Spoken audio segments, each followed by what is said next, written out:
আসসালামু আলাইকুম। কেমন আছেন সবাই?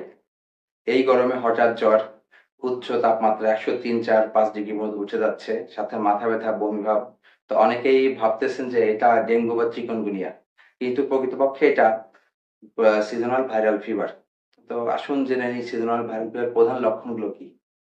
হঠাৎ উচ্চ তাপমাত্রা, মাথা ব্যথা, গলা ব্যথা, গলা শুকিয়ে যাওয়া, শরীর ব্যথা, প্রতিটি মাংসপেশি বা জয়েন্টে অনেক বেশি ব্যথা, সাথে বমি ভাব ও ডায়রিয়া।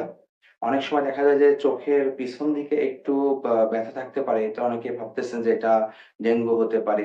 আবার দেখা যায় যে অনেক সময় বমি, পাতলা পায়খানা থাকে তো আমাদের মধ্যে ধারণা থাকে যে এটা ডেঙ্গু হতে পারে। অ্যা তো আমরা এই জ্বরের ক্ষেত্রে কি করব?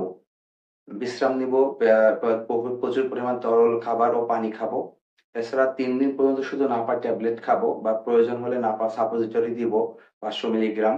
৩ দিনের বেশি হলে বা এর মাঝে যদি অবস্থা বেশি খারাপ হয় তো দ্রুত ডাক্তার দেখাবো। তো এই জ্বরে বেশি উদ্বিগ্ন বা বেশি চিন্তিত না হয়ে বিশ্রাম নিন, তরল খাবার খান এবং সময় মতো ডাক্তারের পরামর্শ নিন। ধন্যবাদ সবাইকে।